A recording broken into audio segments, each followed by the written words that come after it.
오순절 마가 다락방에 임하셨던 성령께서 사도행전 2장이에요. 오늘 이 시간에도 임하시는 줄 믿습니다. 그렇게 믿습니까? 같은 하나님이시니까요. 같은 성령님이시니까요. 2000년 전 마가 다락방에 임했던 성령께서 오늘 이 시간도 우리 각 사람에게 임하시는 줄 믿습니다. 여러분의 느낌과 반응에 관계없이 임하시는 거예요. 아는 것 같은데요? 여러분이 그러시는 거고, 여러분 그래도 오시는 거예요. 그러니까 하나님이시지 뭐. 아는 것 같은데요? 내한테 안 왔는데요? 여러분한테, 여러분이 그렇게 느끼시는 거지 안 오신 게 아니라니까요. 하나님이 거짓말 하시겠어요? 그래서 그 영이 자녀들로 하여금 장래일을 말하게 할 것이고, 늙은이는 꿈을 꾸고 젊은이는 이상을, 환상을 볼 것이라고 말씀하십니다. 꾸고 보셨습니까?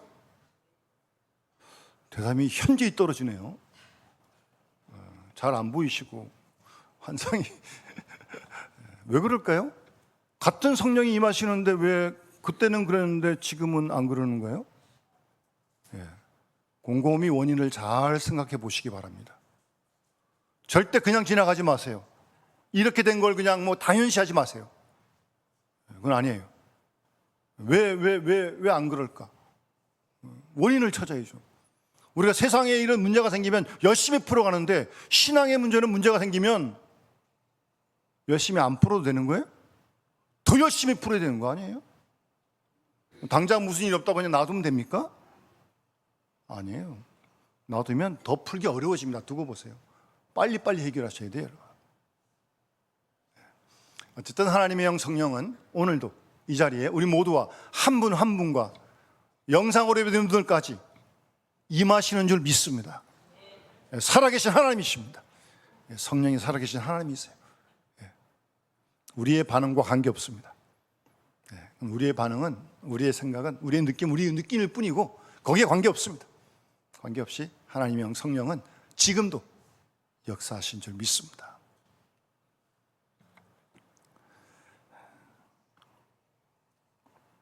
어떤 아내가 남편한테,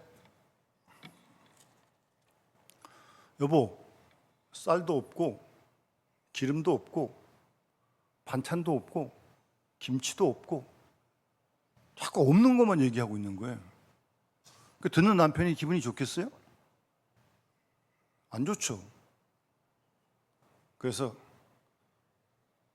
더 얘기하지 말고 돈이 없다는 얘기 아니냐고 한마디로 잘라버렸습니다. 그런 거 아니에요?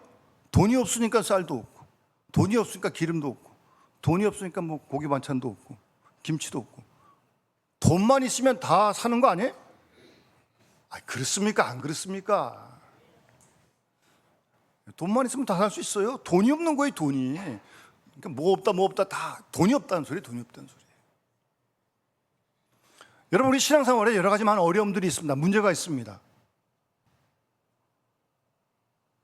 예수를 믿는데 뭐 기쁨의 50일을 하는데 기쁨도 별로 없고, 평강을 주시겠다 그러는데 내 마음에 평강도 별로 없고, 그러고 하루하루 살려니 안 그래도 힘든데,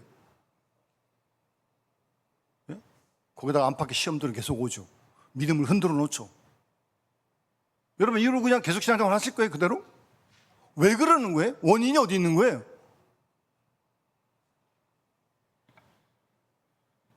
돈이 없어 모든 게 없듯이 성령 충만하지 못해서 그런 거예요. 성령 충만하지 못하니까 기쁨도 별로 없고 평강도 별로 없고, 조그만 일에 짜증이 나고 낙심 절망하고 두려워하고, 그런 일이 언제나 있는 거죠. 뭐 그럴 일이 없는 때가 어디 있어요? 성령 충만하면 기쁨 회복되고 평강이 있고, 어려운 일이 있어도 담대할 수 있습니다. 하나님의 영이 함께 하시는데, 성령 충만하지 못해서 생기는 모든 문제들이에요. 그렇다면 어떻게 되겠어요? 하나님의 영으로 충만해야죠. 그게 사는 길입니다, 여러분.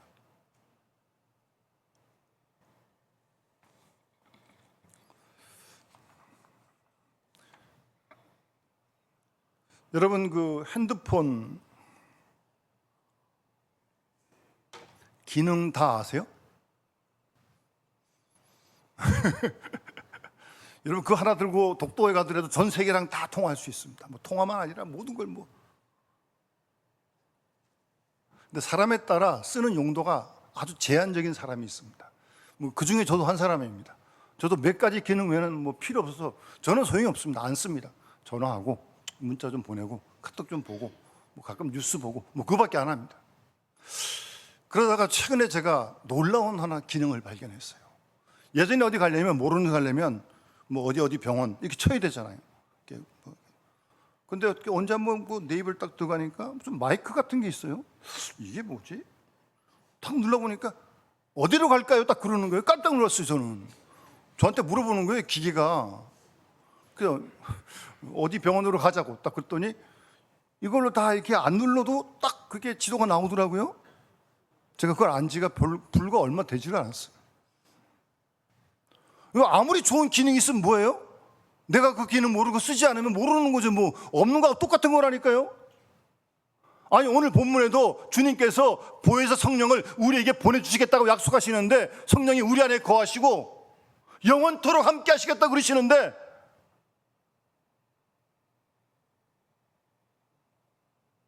그 성령님을 의지하지 못하고 붙들지 못하고 마치 혼자인 것처럼 조그만 일만 있어도 그냥 흔들리고 낙심하고 절망하고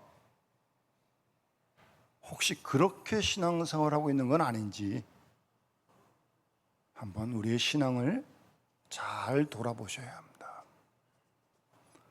얼마나 주님이 안타까우시겠어요. 그 놀라운 능력을 다 주셨는데 못 쓰고 있는 거예요 지금 그걸. 얼마나 쓸까? 정말 안타까우시지 않으세요 주님께서? 오늘 본문에서 그 어려울 때를 만날 걸 다 하시고 보혜사 성령을 주시겠다고 다 이렇게 말씀하셨는데 함께 하시겠다 약속하셨는데 진리의 길로 인도하시겠다고 말씀하시는데 이 은혜를 전혀 누리지 못하고 있다면 이건 정말 신앙생활 그렇게 하면 안 되는 거 아니겠어요? 앞으로도 계속 할 텐데. 그래서 성령 충만해야 된다니까요. 지금도 늦지 않았습니다 여러분. 하나님의 영, 진리의 영, 보혜사 성령 그분으로 한번 충만해 보시고 아까 부른 우리 찬양 가사처럼 그분이 우리 안에 계세요. 여러분 안에 계신 줄 믿습니다. 안 계신 것 같아요? 그런 느낌을 믿지 말라니까요. 왜 여러분을 믿어요? 하나님을 믿어야지. 안 계신 것 같아도 성경에 써 있으니까 그렇게 된 줄로 믿는 게 믿음 아니에요? 우리 속에 거하시겠다고 영원토록 함께 하시겠다고 분명히 성경에 써 있는데 내 반응에 너무 집중하지 마세요. 못 믿을 게 우리 자신이에요. 성경 말씀을 믿어야 돼. 말씀을 성경이 이렇게 하시니까 이렇게 된 줄로 믿고 그 믿음을 회복해야 할 줄 믿습니다.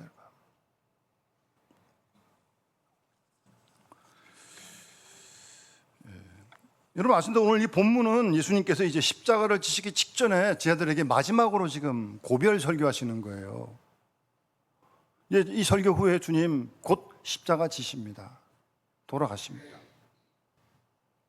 그 제자들 사랑하는 주님 마음이 얼마나 무겁겠습니까? 뭐 그 십자가 진 일도 무겁지만 이 놔두고 가는 제자들 이거 좀 신통치 못한 제자들 이거 정말 그러나 얼마나 주님이 이들을 사랑하십니까? 3년 동안 데리고 다니셨는데 그 당신이 떠나시면서 오늘 1절 말씀 보세요. 내가 이것을 지금 너에게 말하고 있는 것은 너희로 실족하지 않게 하려 함이다. 그러니까 이미 주님이 떠나시면 실족할 일이 있을 걸 아시고 뭐 박해가 있는 거죠. 출교도 당하기도 하고 뭐 예수님처럼 체포되기도 하고 뭐 순교한 사람도 있을 것이고 그런 걸 아시고 그런 일을 너희들이 만날 텐데 그때 내가 주신 이 이야기를 기억하고 이 성령을 의지하고 잘 견뎌내라. 사실 그런 의도로 지금 말씀을 하시는 거예요. 우리는 뭐 다르지 않는 거 아니에요? 우리도 마찬가지 아니에요?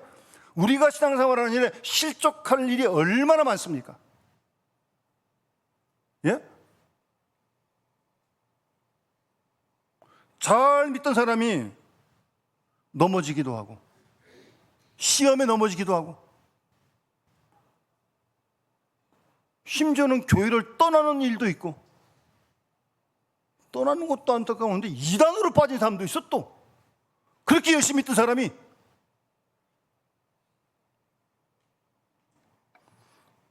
그 정도까지 안 가더라도 또 이렇게 신앙이 좀 식어버리는 그런 일들, 이게 다 실족 당하는 거 아니에요? 제가 아는 청년이 참 열심히 있는 청년이었어요. 정말 열심히 있는 청년이었어요. 정말 해외에 있었는데 뭐 한국에 들어올 때마다 같이 이제 얘기도 좀 나고 차도 마시고, 이제 언제부턴가 지금 통 나타나질 않아요. 제가 한테 들려오는 소식으로는 한국에 왔다 갔대. 근데 저한테 꼬문 연락 왔었거든요. 더 안타까운 건 요즘 교회 안 나간대. 제가 좀 궁금해 죽겠어요, 지금. 뭐 대충 다니는 청년도 아니고 정말 열심히 있는 청년이었거든요. 근데 왜 교회를 안 나가는지. 여러분, 그렇게 실족할 일이 항상 있다는 걸 여러분 잊지 마시기 바랍니다. 제자들만 그러는 게 아니에요. 우리들도 실족할 수 있다는 거예요, 여러분. 그렇다면 이런 주님의 말씀이 더 절대적으로 중요한 거 아니겠어요? 왜? 실족할 일이 있으니까. 그러니까 여러분, 신앙생활을 시작하는 것도 중요한 일이지만 마지막까지 잘 믿음으로 마치는 게 얼마나 중요한지 모릅니다, 여러분. 왜? 중간에 실족할 일이 너무 많아서 그래요. 우리가 우리 힘으로 다 이겨낼 수 있습니까? 그러면 뭐 기도 안 해도 돼. 그럼 성경 안 봐도 돼. 그럴 사람이 어디 있어요? 그럴 일이 분명히 올 텐데, 또 여러 가지 이유로. 그럴 염두에 두고 지금 주님께서 이 말씀을 하신 거예요. 얼마나 중요한 말씀이에요, 여러분. 그 당시는 대표적으로 출교당하는 것이 가장 큰 징벌이었습니다. 지금도 우리 교회법에 출교라는 징계가 있어요. 요즘 재판도 잘 안 하고 출교도 잘 안 합니다. 해봐야 딴 교회 가면 되지, 무슨 그 교회 안 나가면 되는 거지. 무섭게 생각하고 무겁게 생각하지도 않아요. 근데 그 당시 출교는요, 유대 공동체에서 쫓겨나는 거예요, 완전히. 회당에 들어오지 못하는 거예요. 이거 완전히 소외되는 거고요. 이거 완전히 왕따 당하는 거고. 그런 징벌이 있을 것이다. 출교당하는 일. 예수님 있는 것 때문에. 예수님도 죽이는데 출교 못 시키겠습니까? 그러다가 죽이는 자가 있다는 뭐예요? 죽을 수도 있다는 거죠. 순교할 수도 있다는 거예요. 그런 박해가 올 거라는 거예요. 있을 거라는 거예요. 그런 일 때문에 실족하는 일이 있을 것이다. 그걸 아시고 주님께서 거기에 대한 대응법을 지금 미리 말씀해 주시는 거예요, 여러분. 그래서 성령에 관한 말씀을 하시는 거예요, 주님께서. 우리 힘으로 실족하지 않을 수 없거든요. 우리 힘으로 시험에 넘어가지 않을 수 없거든요. 그래서 성령을 보내주시겠다는 거예요. 성령을 의지해서 실족할 위기를 잘 이겨갈 수 있도록 주님 하시려고 그러는 거죠. 오늘날 우리도 마찬가지입니다, 여러분. 이 성령이 아니시면, 이 보혜사 진리의 영이 아니면 언제 어떻게 우리가 실족할지 아무도 장담 못합니다. 두고 보세요. 정도의 차이는 있겠지만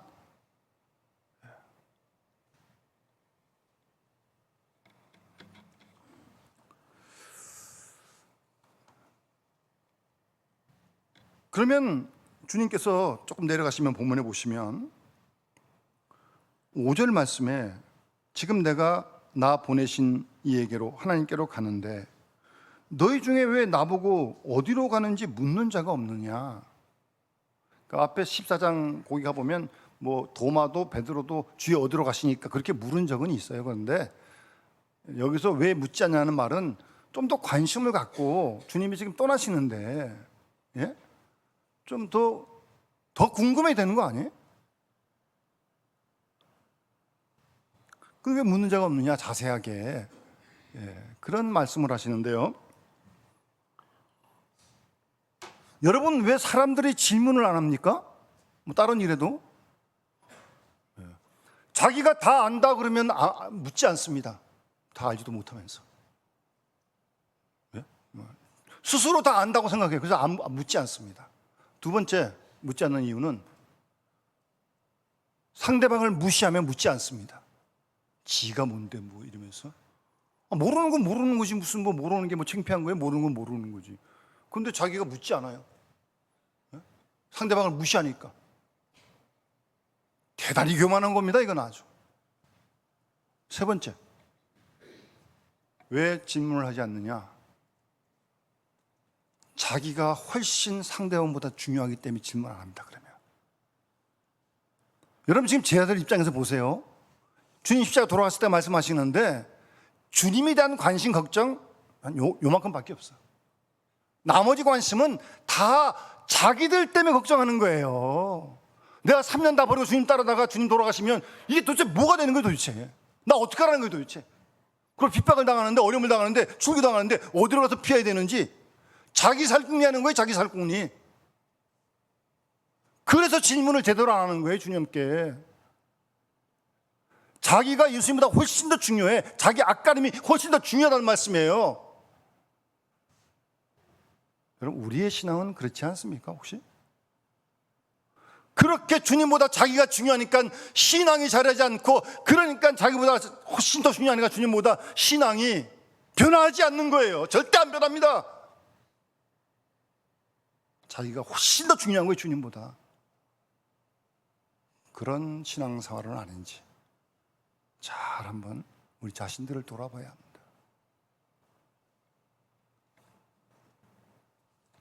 도리어 내가 이 말을 함으로 너희 마음에 근심이 가득하구나.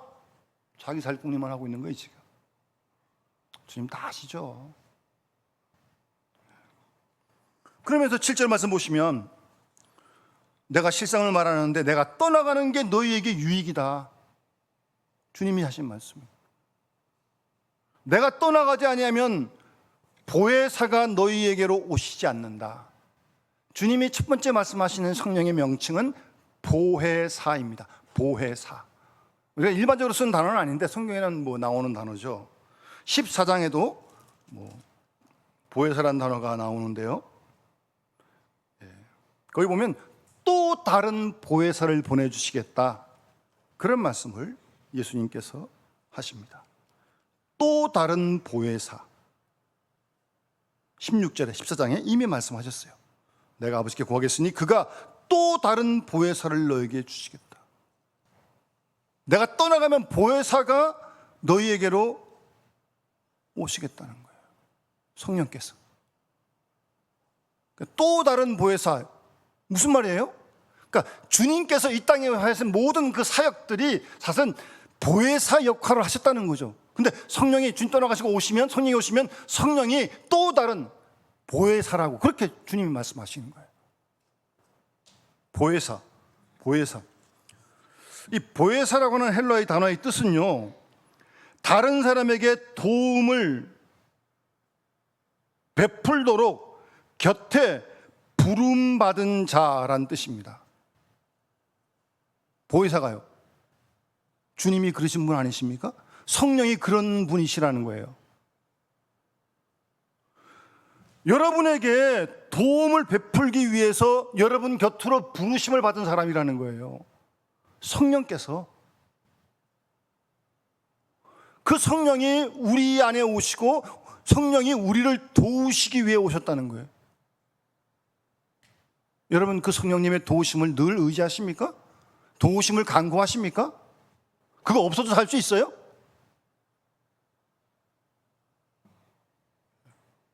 도와주시겠다고 곁에 계신 분이라니까요. 주님도 그러셨고 성령도 그런 분이시라는 겁니다, 여러분. 그래서 다른 성경에 보면 번역을 보혜사를 변호사, 상담자, 조력자 이렇게 번역을 하기도 했어요. 상담자. 주님이 제 아들에게 상담자로 성령을 보내시겠다는, 그래 내가 가면 보혜사님 오시겠다는 거예요. 그분이 너에게 모든 문제, 인생의 문제를 상담해 주시겠다는 겁니다. 여러분 많이 상담하십시오. 혼자 머리 끙끙 앓지 마시고 뭐 작은 거 큰 거 가리지 마시고 인생의 모든 문제를 다 물어보세요. 다 상담하세요. 상담해 주시겠다니까 그렇게 말씀하시잖아요. 그래서 오신 거라니까요.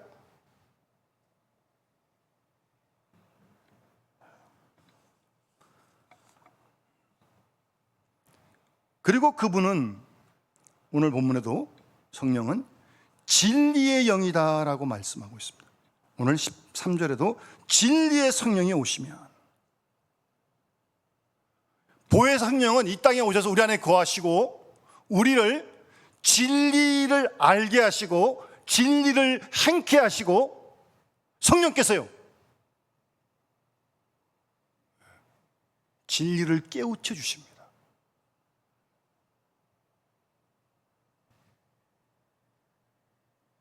성령은, 보혜사 성령은 진리의 영입니다. 항상 우리를 진리 가운데로 인도하십니다. 여러분, 진리라고 하는 것은 어떤 추상적인 개념을 얘기하는 게 아니에요. 인격입니다. 예수 그리스도가 진리이십니다. 내가 곧 길이요 진리요 생명이라고 주님 말씀하세요. 그러니까 성령은 철저하게 우리를 주님께로 계속 인도해 주십니다. 여러분, 따르기만 하면, 순종하면 하면. 그런데 성령의 바람이 이렇게 부는데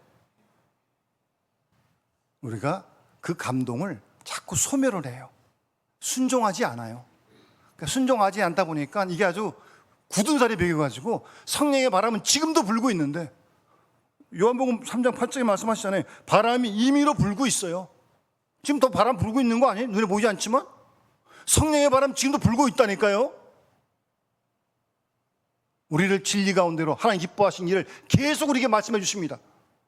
순종만 하면 그 길을 갈 텐데 소멸해요.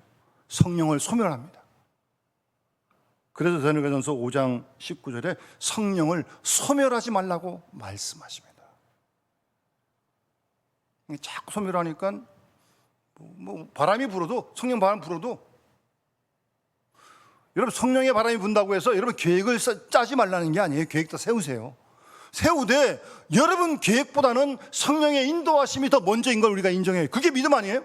난 이렇게 잘하려고 계획 세웠는데 하나님이 갑자기 또 다른 길로 인도하시고, 그럼 그걸로 따라가는 게 계획이 없는 게 아니에요. 오늘 우리 성문사님하고 김수임 집사님이 지방에서 지금 올라오셨는데, 원래 오늘 올 계획이 없었어요. 오늘 못 나오고 다음 주도 못 나오고 그러셨나? 우리 연솔이가 아기를 낳았잖아요. 아들 맞죠? 예. 거기 내려가셨다니까요. 올 계획이 없었어요. 근데 오늘 성령의 바람이 불어서 이 자리에 오신 줄 믿습니다. 그런 게 성령 인도하심이지, 뭐 성령 인도하심 뭐 대단한 거 아니에요, 여러분. 대단한 것도 물론 있지만 생활 속에 일어나는 그런 일들이 성령 인도하심이죠. 하나님이고 살아계신 분이신데 우리 속에 거하시는데, 우리 안에 거하신다고요. 영원토록 함께 하신다고 말씀하시잖아요. 내가 느끼거나 아닌 건 관계없습니다, 여러분. 내가 안 느끼면 안 계신 거고 뭐 못 느끼면 없는 거고 그런 거 아니에요. 왜 신앙이 왜 자기중심적이에요? 그렇게 하나님 중심이 되고 말씀 중심이 돼야지. 제일 못 믿을 자신을 중심하면 되겠습니까? 우리 안에 거하시고 우리를 영원토록 함께 하시면서 진리의 길로 계속 인도하시는 분이 성령이십니다. 여러분, 진리의 영이라는 말씀 속에는 무슨 말이에요? 진리의 영이 아닌 우리를 미혹하는 영이 있다는 걸 잊지 말아야 합니다, 여러분. 왜 잘 믿는 사람이 이단으로 빠집니까? 왜 목회자가 이상한 이단으로 빠집니까? 미혹의 영에 넘어간 거예요. 미혹의 영에. 진리의 영, 성령에 붙들린 게 아니고. 그 요한일서 4장에 사도 요한이 이 경계한 거예요. 이미 사랑하는 자들의 영들을 다 믿지 말고 오직 영들이 하나님께 속해 있나 분별하라. 많은 거짓 선자가 세상에 나왔습니다. 지금도 거짓 선자가 얼마나 많은지 모릅니다, 여러분. 그걸 어떻게 분별하시겠어요? 진리의 영, 성령의 인도함 받지 않으면 뭐 이상한 얘기도 하고 뭐 혼란스러운 시대입니다, 여러분. 진리의 영, 성령의 인도함 받지 않으면요 언제 넘어갈지 몰라요. 그 당시는 특히 초등학교 때는 예수가 육신으로 온 걸 믿지 않았어요. 성육신이라는 걸 믿지 않았습니다. 그런 게 거짓의 영이라고 사도 요한이 요한일서 4장에서 말씀하시는 거예요. 미혹하는 영이 오늘도 있습니다, 여러분. 우리를 혼란시키고 진리에서 멀어지게 하고 예수를 떠나게 하고 다 미혹하는 영이라니까. 사탄, 마귀하는 일이 그런 일 아닙니까? 하나 되지 못하게 하고, 분열하게 하고, 다투게 하고, 싸우게 하고, 시기 질투하게 하고. 그게 하나님의 영이겠어요? 그럴 리가 있나요? 하나님의 영이 아니면 또 악한 영이고, 뭐 미혹의 영이죠. 뭐 둘 중 하나입니다, 여러분. 중간 지대는 없어요. 정확히 분명히 해야 됩니다, 여러분. 성령은, 하나님의 영은 보혜사는 진리의 영입니다. 철저하게 우리를 진리로 계속 인도해 가실 거예요, 여러분. 그래서 오늘 말씀에 보면 그 성령이 자기 말을 할 것이 아니고 주님의 말을 전할 것이라고 말씀하시는 거예요. 13절 보시면 진리 성령 오시면 너희를 모든 진리 가운데 인도할 것이고 그가 성령이 스스로 말하지 않고 그 성령도 오직 들은 것을 말하고 예수님께 들은 걸 말씀하신다는 게 성령 스스로 말씀하신 게 아니고 14절에도 그가 내 영광을 나타내리니 내 것을 가지고 예수님 것 가지고 너희에게 알려주시겠다. 성령께서 철저하게 성령이 예수님 것 가지고 나타내시겠다는 거예요. 계시하시겠다는 거예요.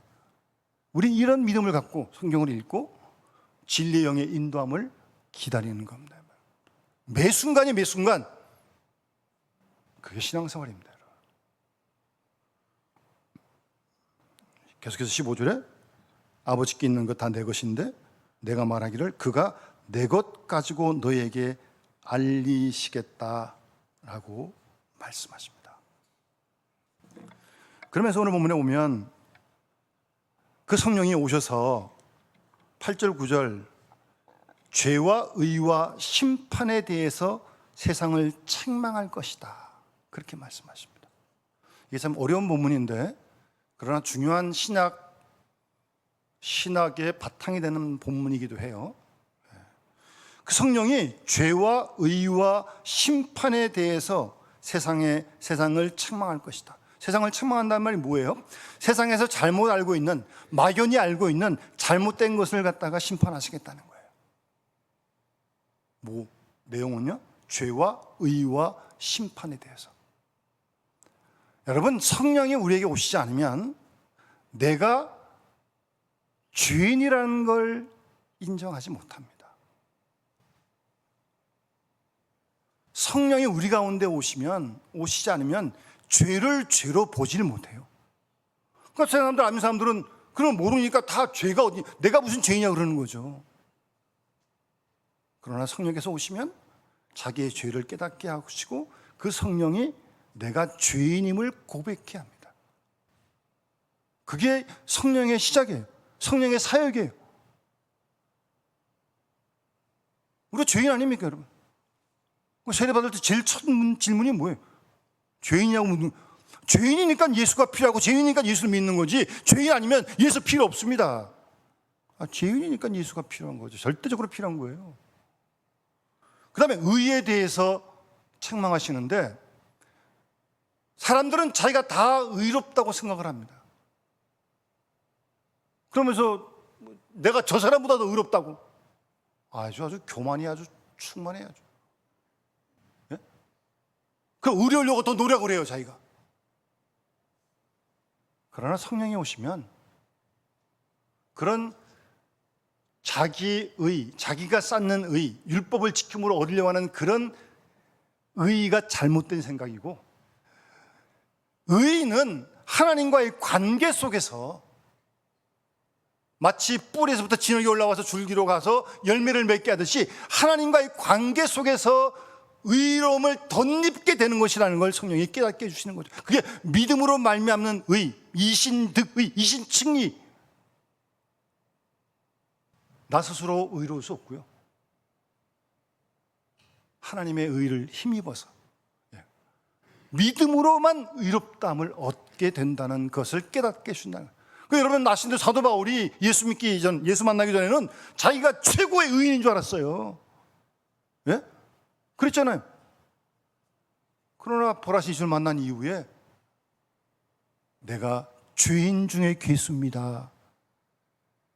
그런 놀라운 고백을 하고 그의 편지를 읽어보게 되면 그리스도의 속량으로 말미암아 우리가 믿음으로 의롭다고 그런다는 그런 놀라운 신앙을 고백하게 되는 겁니다. 여러분.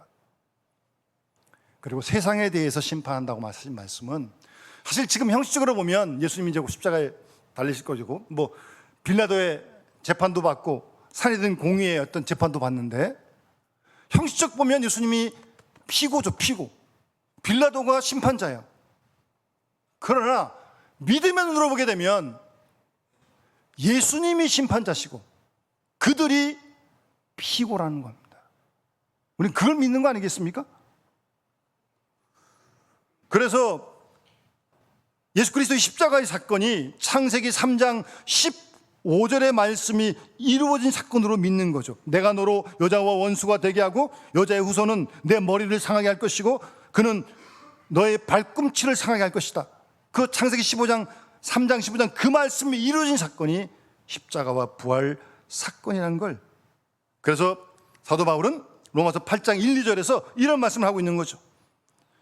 그러므로 이제 그리스도 예수 안에 있는 자에게는 결코 정죄함이 없나니 이는 그리스도 예수 안에 있는 생명의 성령의 법이 죄와 사망의 법에서 너를 해방하였음이라.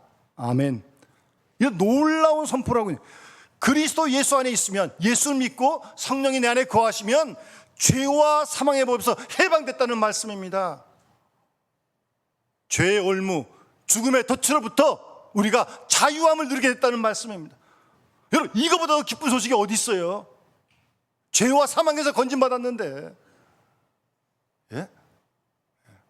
그런 자유함, 그런 능력을 성령께서 우리에게 예수 믿게 하심으로 얻게 됐다는 것을 바울이 힘있게 선포하고 있는 것입니다. 여러분, 하나님의 성령은 지금도 우리 가운데, 우리 안에 거하시는 줄 믿습니다. 성령의 바람은 지금도 불고 있습니다, 여러분. 그 성령의 인도하심에 감화 감동에 예의주시하시기 바랍니다. 그리고 계획 세우세요. 열심히 잘 준비하세요. 그러나 성령의 인도하심이 있다면 여러분의 계획보다 먼저 우선순위 두시고 성령이 인도하신 진리의 길을 따라서 매 순간 매일매일 담대하게 세상을 두려워하지 마시고, 아니 뭐 죄와 사망에서 건진받았는데요, 뭐 믿음으로 오늘도 내일도 힘있게 주의 길을 걸어가는 복음을 증거하는 우리 모든 영남매가 될 수 있기를 주의 이름으로 축원합니다. 우리 찬송 189장 찬양 드리면서 봉헌하도록 하겠습니다.